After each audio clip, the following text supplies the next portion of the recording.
Hello learners, welcome to my YouTube channel to the point learning. आज मैं आपके साथ क्लास 12th फिजिकल एजुकेशन में चैप्टर 6 जो कि test and measurement in sports है, इसके एमसीक्यू डिस्कस करने जा रही हूँ। इस वीडियो में मैं आपके साथ 20 एमसीक्यू डिस्कस करूँगी। इससे पहले इसी सीरीज़ से रिलेटेड मैंने चैप्टर 1 से लेकर चैप्टर 5 तक के एमसीक्यू सीरीज़ भी डिस्कस किए हैं, जिनका जो मेरे क्लास 12 फिज़िकल एजुकेशन प्लेलिस्ट में वीडियोस हैं, तो आप वहाँ जाके उसे ज़रूर देख लीजिए। साथ ही साथ एक प्लेलिस्ट बनी हुई है क्वेश्चन बैंक की, question bank of physical education, तो आप वहाँ जाकर आपको और भी कई सारे क्वेश्चंस चैप्टर्स के मिल जाएंगे, तो वो भी आप प्रैक्टिस के लिए देख सकते हैं। बाकी मेरे साथ बने रहिएगा, क्योंकि आगे के चैप्टर्स भी मैं कवर करूँगी इन एमसीक्यू सीरीज़ में। और इसके अलावा जब ये एमसीक्यू ख़त्म हो जाएंगे तो क्वेश्चन आंसर्स डिस्कशन भी होगा, तो जिसके लिए चैनल को सब्सक्राइब ज़रूर कर लें। सो स्टार्ट करते हैं हम इस वीडियो में 20 क्वेश्चंस फ्रॉम चैप्टर 6। अगर आपको इस चैप्टर के किसी वीडियो में कोई दिक्कत है या इस चैप्टर के किसी टॉपिक में कोई प्रॉब्लम है, तो मैं इस वीडियो के जितने टॉपिक हैं उसका लिंक अपने इसी वीडियो के डिस्क्रिप्शन बॉक्स में डाल दूँगी। तो आपको जिस भी टॉपिक में दिक्कत है, आप वहाँ लिंक क्लिक करके उस टॉपिक को ज़रूर देख लें। एंड आई सजेस्ट यू कि मेरे साथ आप ये एमसीक्यू सीरीज़ तब सॉल्व करें जब आपने चैप्टर अच्छे से पढ़ लिया हो, और मुझे कमेंट सेक्शन में लिखिएगा कि 20 में से आपके कितने एमसीक्यू सही हो रहे हैं। सो स्टार्ट करते हैं।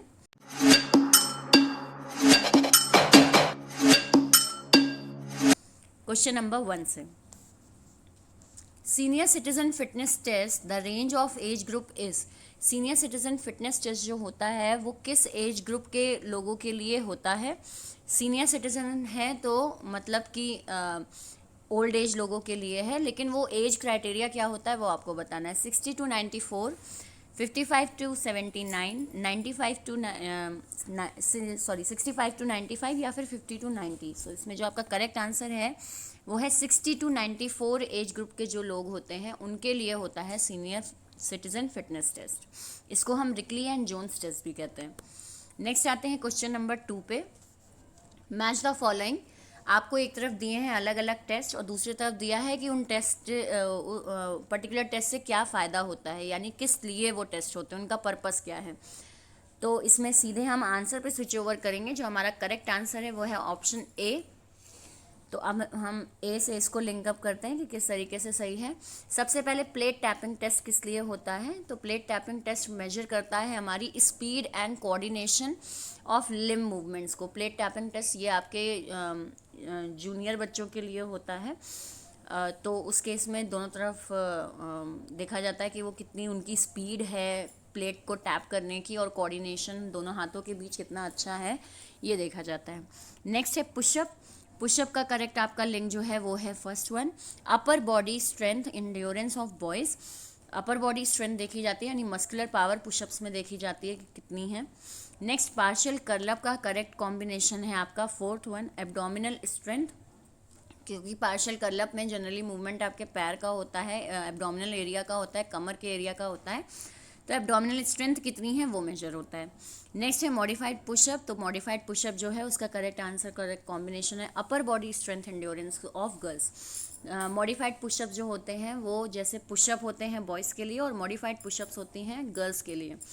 तो जहाँ पे मॉडिफाइड पुशअप्स दिखे तो जाहिर सी बात है कि आंसर आपका गर्ल्स से रिलेटेड होगा, गर्ल्स जो पुशअप्स करती हैं वो, और ये उनकी body strength, upper body strength को बढ़ाता है, यानी मस्कुलर पावर को बढ़ाता है।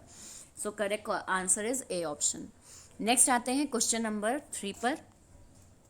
50 मीटर रन और walk test aims to measure in athletes. 50 metre run और वॉक टेस्ट जो होता है वो एथलीट्स की क्या मेजर करता है? एंड्योरेंस, स्पीड, पावर या फिर एब्डोमिनल स्ट्रेंथ। सो इसमें जो आपका करेक्ट आंसर है वो है स्पीड। 50 मीटर रन और वॉक जो होता है, यानी कि 50 मीटर आपका जो डिस्टेंस होता है वो जनरली रनिंग के लिए या एक पर्सन की, एक एथलीट की स्पीड को मेजर करने की, कम से कम कितनी स्पीड में वो पर्सन कम से कम टाइम में रन कर ले रहा है, तो स्पीड को मेजर करने के लिए होता है। नेक्स्ट आते हैं क्वेश्चन नंबर 4 पे। Which of the following is not required for 6 minute walk test. इनमें से कौन सी चीज़ हमें 6 मिनट वॉक टेस्ट के लिए ज़रूरी नहीं है?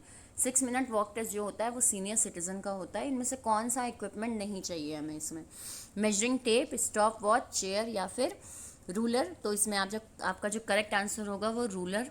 रूलर का इसमें कोई काम नहीं होता। आप रूलर से, स्केल से या किसी इंची टेप से एज सच कोई मेजरमेंट नहीं होती, बल्कि वो पर्टिकुलर सीनियर सिटीजन जो है वो कितनी दूर तक वॉक कर रहा है वो आप टाइम से देखते हो कि वो टाइम क्या स्टॉप वॉच में है, और बीच में आप चेयर भी रखते हो उसके रिलैक्स होने के लिए। मेजरिंग टेप से आप डिस्टेंस को नापते हैं, रूलर से नहीं। सो इसमें नॉट लगा था, तो करेक्ट आंसर आपका D option. Next is question number 5। BMR can be calculated by using the dash formula. BMR कौन से फॉर्मूले से कैलकुलेट होता है, यानी कि BMR जो है वो किसने फॉर्मूला दिया है BMR का, फुलरटन फंक्शन से, हैरिस बेंडिक्शन से, या बोथ A and B से, या नन ऑफ द अबव से। सो इसमें जो आपका करेक्ट आंसर है, तो BMR फॉर्मूला आपका हैरिस बेंडिक्शन ने दिया था, इनकी तरफ से वो फॉर्मूला इन्वेंट किया गया था। So correct answer is B option. Next आते हैं क्वेश्चन नंबर 6 पे। Which test is conducted to measure speed and coordination of limb movement. इनमें से कौन सा टेस्ट कंडक्ट किया जाता है स्पीड को और कोऑर्डिनेशन को मेजर करने के लिए, कि लिम्ब मूवमेंट्स यानी कि हाथ के जो मूवमेंट्स हैं, या जो आपका हाँ लिम्ब मूवमेंट्स यानी हैंड मूवमेंट्स में कोऑर्डिनेशन कितना है, कौन से टेस्ट से मेजर होता है। Flamingo balance test, plate tapping test, 50 metre sprint speed test, या sit and reach flexibility test. So इसमें जो आपका करेक्ट आंसर है वो है B option, plate tapping test. इससे आपका मेजर होता है हैंड कोऑर्डिनेशन और स्पीड वगैरह मेजर होती है। ये अभी हमने मैच द फॉलोइंग में भी किया था। नेक्स्ट आते हैं क्वेश्चन नंबर 7 पे। असर्शन और reason based question. Fitness defines the ability to perform physical activity and accompanies wide range of abilities. Physical जो फिटनेस होती है वो एक पर्टिकुलर फिजिकल एक्टिविटी से डिनोट की जाती है, और इसमें वाइड रेंज ऑफ एबिलिटीज़ होती हैं, आप बहुत सारे मूवमेंट्स वगैरह करते हैं, ये चीज़ क्या कहलाती है, फिटनेस कहलाती है। रीज़न इसका दे रखा है BMI is one of the fitness test. BMI जो है वो एक फिटनेस टेस्ट है। सो इसमें जो आपका करेक्ट आंसर है वो होगा C option, A is true but R is not true. R जो है वो एक फिटनेस टेस्ट नहीं है, सॉरी मतलब BMI जो है वो आपकी फिटनेस को मेजर नहीं करता है। BMI जो है वो आपको ये बताता है कि आपके वेट और हाइट के अकॉर्डिंग आप किस हेल्थ कॉम्पोजिशन में आते हैं, यानी एक्चुअली आप ओवर वेट हैं, ओबीज हैं, या नॉर्मल वेट है, ये चीज़ें मेजर होती हैं। हम BMI से कभी भी किसी की फ़िटनेस को मेजर नहीं करते। फिटनेस मेजर करने के लिए तो आपके वो अलग अलग टेस्ट हैं जो आपकी 5 components, endurance, speed, ability, flexibility, इन सबको मेजर करता है, तो वो हैं आपके फिटनेस टेस्ट। लेकिन BMI जो है वो फिटनेस टेस्ट नहीं, वो बॉडी कॉम्पोजिशन टेस्ट होता है। एक्चुअली आपकी बॉडी आपके एज हाइट के अकॉर्डिंग कहाँ स्टैंड करती है वो हमें पता चलता है।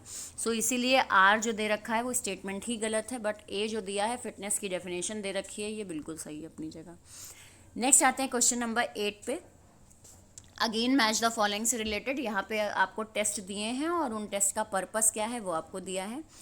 तो इसमें भी सीधे हम करेक्ट आंसर पे स्विच ओवर करते हैं। जो करेक्ट आंसर है वो C option is the correct one. तो हम मैच करते हैं। ए का आंसर होगा 4, यानी कि आर्म कर्ल टेस्ट किस लिए होता है, तो अपर बॉडी स्ट्रेंथ को मेजर करने के लिए। ये सीनियर सिटीजन के टेस्ट दिए हुए हैं, तो उनकी अपर बॉडी स्ट्रेंथ को मेजर करने के लिए, बाहाँ या मसल वगैरह में कैसी स्ट्रेंथ है उनकी, उसको मेजर करने के लिए होता है। देन चेयर स्टैंड टेस्ट जो है वो आपका लोअर बॉडी स्ट्रेंथ को मेजर करता है, यानी पैरों में, घुटनों में कितनी स्ट्रेंथ है ये मेजर करने के लिए चेयर स्टैंड टेस्ट होता है। Then 8 foot up and go test जो होता है वो एजिलिटी यानी फ्लेक्सिबिलिटी शरीर की, उसको मेजर करने के लिए किया जाता है। और 6 मिनट वॉक टेस्ट जो है वो एक एंड्योरेंस कैपेसिटी को मेजर करने के लिए किया जाता है, कि एंड्योरेंस लेवल कितना है उस पर्सन में, तो 6 मिनट वॉक टेस्ट किया जाता है। सो ये आपका correct combination, C is the correct answer. Next आते हैं क्वेश्चन नंबर 9 पे। फास्ट ट्विच फाइबर मसल या fast twitch fibres are known as dash fibres and slow twitch fibres are known as dash fibre. मतलब दोनों के other name आपसे सीधे से पूछे गए हैं। ऑप्शन हैं आपके yellow white, white red, red yellow, या फिर नन ऑफ दीज। तो इसमें सीधे से वो कॉम्बिनेशंस बिल्कुल हटा दें जिसमें येलो लिखा है, बिकॉज 2 ही रंग के फास्ट आपके ट्विच फाइबर मसल्स होते हैं, एक होता है वाइट और एक होता है रेड। जो फास्ट ट्विच होते हैं तो उनको हम वाइट फाइबर मसल कहते हैं, और जो स्लो ट्विच फाइबर मसल होते हैं उन्हें हम रेड फाइबर मसल कहते हैं। सो करेक्ट आंसर जो है आपका बी ऑप्शन है। ऑप्शंस काफ़ी इजी थे, इसलिए आंसर आराम से आप देख सकते हैं कि येलो तो होता ही नहीं, तो ये दो ऑप्शन तो कट ही गए, नन ऑफ दीज होगा ही नहीं, वाइट रेड आपका होता है करेक्ट। सो वैसे इनके अदर नेम याद कर लीजिएगा, फास्ट ट्विच फाइबर मसल यानी वाइट फाइबर मसल, और स्लो ट्विच फाइबर मसल का मतलब होता है रेड। नेक्स्ट आते हैं क्वेश्चन नंबर 10 पे। So dash is also known as aerobic fitness test. इसको हम एरोबिक फिटनेस टेस्ट भी कहते हैं। तो इनमें से कौन से टेस्ट को, flamingo balance test, Harvard step test, plate tapping test, या मॉडिफाइड पुशअप्स को कहते हैं। सो इसमें जो आपका करेक्ट आंसर है वो है B option. Harvard step test जो होता है वो एरोबिक फिटनेस टेस्ट को मेजर करता है। इसमें क्या करते हैं, हार्वर्ड स्टेप टेस्ट में आप बार बार स्टेप्स चढ़ते हैं, एक स्टूल रखा होता है उस पर बार बार चढ़ना और सेम रिवर्स गियर में वापस पीछे आना, यानी स्टेप्स करते हैं आप, जैसे सीढ़ियों पे आप बार बार एक ही सीढ़ी पे लौट लौट के चढ़ो उतरो, तो वो उस टाइप का टेस्ट होता है। तो हार्वर्ड स्टेप टेस्ट होता है और ये एरोबिक फिटनेस को मेजर करता है। एक आप इससे भी ध्यान रख सकते हैं, एरोबिक वर्ड जनरली आपकी उस एक्टिविटीज़ को दिखाता है जो रिपीटेड वे में हो रही है। फॉर एग्जांपल साइकिलिंग, स्विमिंग, ये सब एरोबिक में आता है क्योंकि आप रिपीटेड लौट लौट के एक ही एक्टिविटी करते हो। तो हार्वर्ड स्टेप टेस्ट में भी आप क्या करते हो, लौट लौट के एक ही एक्टिविटी करते हो। सो हार्वर्ड स्टेप टेस्ट को मेजर करता है। नेक्स्ट आते हैं क्वेश्चन नंबर 11 पे। Back scratch test is a simple flexibility test. Back scratch test एक फ्लेक्सिबिलिटी टेस्ट है। It check the stretchability of the shoulder, और ये शोल्डर की स्ट्रेचेबिलिटी को मेजर करता है। सो इसमें जो आपका करेक्ट आंसर है वो ए ऑप्शन है। बिल्कुल बोथ ए एंड आर सही हैं और रीज़न भी सही दे रखा है। जो आपका ये बैक स्क्रैच टेस्ट है ये सीनियर सिटीजन टेस्ट में आता है। दोनों हाथ पीछे करके पीठ पे दोनों हाथों को छुआना होता है, तो बिल्कुल ये शोल्डर की फ्लेक्सिबिलिटी को ही मेजर करता है। तो आंसर आपका A option, both A and R true and R is the correct explanation of A. Next आते हैं क्वेश्चन नंबर 12 पे। In the motor fitness test 600 metre run और वॉक मेजर्स। जब हम 600 मीटर रन और वॉक टेस्ट करते हैं तो यह क्या मेजर करता है, endurance, power, speed and agility, या ऑल ऑफ दीज। सो इसमें आपका करेक्ट आंसर जो होगा वो है ए ऑप्शन, एंड्योरेंस। जब भी देखिए ध्यान रखिए, अगर बहुत लंबे डिस्टेंस की बात की गई है और उसमें रन और वॉक लिखा है तो वो आपकी एंड्योरेंस को मेजर करने के लिए, कि आप बिना थके कितनी देर कोई एक्टिविटी कर पाते हैं, उसे हम एंड्योरेंस कहते हैं आपका। तो एंड्योरेंस बिल्कुल 600 मीटर रन और वॉक टेस्ट है, तो 600 मीटर में आपकी स्पीड मेजर नहीं होगी। इतने लंबे डिस्टेंस के लिए हम किसी की स्पीड नहीं मेजर कर सकते, हम उसकी एंड्योरेंस मेजर करते हैं, ठीक है। और ध्यान दीजिएगा, अभी जो पुराना हमने क्वेश्चन किया था उसमें क्या था, उसमें 50 मीटर था। 50 मीटर कम डिस्टेंस रनिंग हम देखेंगे पर्सन की, लेकिन 600 मीटर लॉन्ग डिस्टेंस हो गया, वहाँ एंड्योरेंस मेजर करेंगे। नेक्स्ट आते हैं क्वेश्चन नंबर 13 पे। Which of the following is an important factor of test and measurement in sports. इनमें से कौन सा फैक्टर इंपॉर्टेंट होता है टेस्ट और मेजरमेंट के लिए, यानी अगर हम टेस्ट और मेजरमेंट करा रहे हैं तो और क्या चीज़ें हैं जो बहुत इंपॉर्टेंट क्राइटेरिया देती हैं किसी भी टेस्ट को करने के लिए। Selection of athlete to measure current fitness test, motivation of an athlete, या ऑल ऑफ दीज। सो इसमें जो आपका करेक्ट आंसर है वो डी ऑप्शन है, ऑल ऑफ दीज। बिल्कुल, हम टेस्ट जो कराते हैं उसके लिए हम ये देखते हैं कि हम एथलीट को किस लिए सेलेक्ट कर रहे हैं, यानी कौन सी एक्टिविटी के लिए सेलेक्ट कर रहे हैं, उसके हिसाब से टेस्ट तैयार करते हैं। दूसरा आ जाए, हम फिटनेस भी मेजर करते हैं। बिल्कुल, टेस्ट में हम टेस्ट करते ही इसलिए कि हम पर्टिकुलर पर्सन का फिटनेस मेजर कर रहे हैं, उसका फिटनेस स्टेटस देख रहे हैं। और तीसरा हो गया कि टेस्ट और मेजरमेंट से जो पर्सन है वो मोटिवेट भी होता है अपने रिजल्ट को और अच्छा करने के लिए। ये जो पॉइंट हैं ये सारे, ये हमने क्लास 11th में भी पढ़े थे, जब टेस्ट मेजरमेंट आपका एक चैप्टर 11th में भी था, वहाँ से आपके जो पॉइंट्स हैं वहाँ से उठाए गए हैं। तो अगर वहाँ पे आपने अच्छे से पढ़ा है तो ये इसमें कोई कन्फ्यूजन नहीं होगा, बिल्कुल जनरल क्वेश्चन है। देन आते हैं नेक्स्ट क्वेश्चन नंबर 14 पे स्विच ओवर करते हैं। सो 14 जो है, what is the height of chair seat above the ground और in the senior citizen stand test, chair stand test, यानी कि जो चेयर है उसकी क्या हाइट होगी सीनियर सिटीजन टेस्ट में। जब हम टेस्ट एक कराते हैं, sit and reach test chair stand test कराते हैं, तो उसमें चेयर की जो ऊंचाई है वो क्या होगी। ये क्वेश्चन जो है ये काफ़ी कॉमन क्वेश्चन है, कई बार आपका पूछा जा चुका है बोर्ड में कि जैसे स्टूल की कितनी ऊंचाई होगी अगर आप हार्वर्ड स्टेप टेस्ट कर रहे हैं, और इसी तरीके से चेयर स्टैंड टेस्ट में आपका चेयर की कितनी ऊंचाई होनी चाहिए। सो ये एक कॉमन क्वेश्चन है जो आप याद कर लें तो वो आपको कहीं ना कहीं ज़रूर दिख जाएगा आपके क्वेश्चन पेपर में। सो 17 सेंटीमीटर, 44 सेंटीमीटर, नॉट स्पेसिफाइड या नन ऑफ दीज। सो आपके इसमें करेक्ट आंसर जो है वो 44 सेंटीमीटर की ऊंचाई होनी चाहिए चेयर की, जो चेयर आप टेस्ट के लिए वहाँ सीनियर सिटीजन में रखते हैं। So B is the correct answer. Next आते हैं क्वेश्चन नंबर 15 पे। If a person has a BMI of 23.2 the person is, अगर एक पर्सन का BMI 23.2 है तो पर्सन किस कैटेगरी में लाई करता है? Under weight, normal weight, over weight या ओबीज। सो 23 है आपका BMI, 23 है पर्सन का, तो उस केस में पर्सन जो है वो नॉर्मल वेट रेंज में लाई करेगा। So correct answer is B option. उसके लिए आपको BMI का वो जो चार्ट है वो याद रखना बहुत बहुत ज़रूरी है अपने एग्ज़ाम के लिए। क्वेश्चंस उसमें से ज़रूर आते हैं आपके से, वो BMI चार्ट बिल्कुल अच्छे से आप अपने दिमाग में नोट कर लीजिए कि कहाँ क्या ओबीज है, कहाँ क्या नॉर्मल वेट है, वो चीज़ें। नेक्स्ट आते हैं क्वेश्चन नंबर 16 पे। The dash test is also known as Fullerton functional test for senior citizen. इनमें से कौन से टेस्ट को फुलरटन फंक्शनल टेस्ट भी कहा जाता है सीनियर सिटीजन के केस में?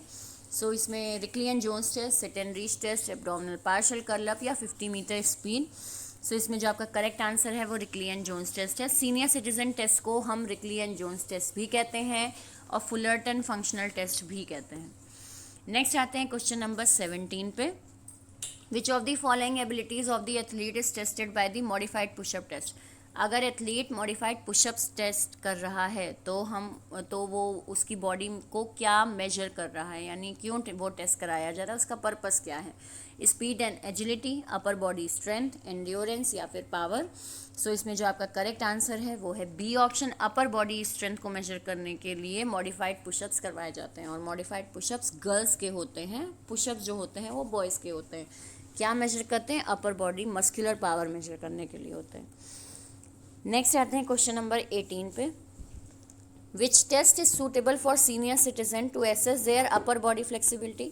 अगर सीनियर सिटीजन की अपर बॉडी फ्लेक्सिबिलिटी को मेजर करना है तो इनमें से कौन सा टेस्ट कराया जाएगा? Push up, back scratch test, sit and reach test या पार्शियल कर्ल अप। सो इसमें जो आपका करेक्ट ऑप्शन है वो है B option. Back scratch test जो होता है वो अपर बॉडी फ्लेक्सिबिलिटी को मेजर करने के लिए होता है। ध्यान दीजिएगा, एक आपका सिट एंड रीच और एक आपका बैक स्क्रैच, इनमें कंफ्यूज नहीं होइएगा। सिट एंड रीच जो है वो फ्लेक्सिबिलिटी को तो मेजर करता है, लेकिन अपर बॉडी नहीं, लोअर बॉडी फ्लेक्सिबिलिटी को मेजर करता है। और वहीं बैक स्क्रैच टेस्ट जो है वो अपर बॉडी यानी हाथ में कितनी फ्लेक्सिबिलिटी है वो मेजर होती है। सिट एंड रीच टेस्ट में पैर की क्या फ्लेक्सिबिलिटी है वो मेजर होती है। देन आते हैं क्वेश्चन नंबर 19 पे। If a male senior citizen of 65 year completes 2 trial in 8 foot up and go test in 5.3 and 4.2 seconds respectively, his agility will be classified as। अगर एक मेल सीनियर सिटीजन है, 65 years का है वो person, और उसने अपने 2 ट्रायल्स में यानी 2 कोशिशों में अपना जो time 8 foot up and go test उसने कंप्लीट किया, यानी 8 फुट अप वो चला है। उसने पहला टेस्ट 5.3 सेकेंड में पार किया, दूसरा उसने फिर से एक ट्रायल लिया और 4.2 सेकेंड में डिस्टेंस को कवर किया है। तो इस केस में उस मेल को किस कैटेगरी में रखा जाएगा? Below average, average, above average या एक्सट्रीमली पुअर। सो इसमें जो आपका करेक्ट आंसर है वो है सी ऑप्शन। अबव एवरेज उसका परफॉर्मेंस है, यानी काफ़ी अच्छा परफॉर्मेंस है उसका, कि उसके अंदर जो फिटनेस है, जो एंड्योरेंस लेवल है वो काफ़ी अच्छी है। इसमें भी आपको वो जो टेबल दे रखी है आपके रिकली एंड जोन्स टेस्ट में, वो टेबल अगर याद होगी तो ये आंसर आप आराम से सॉल्व कर लेंगे।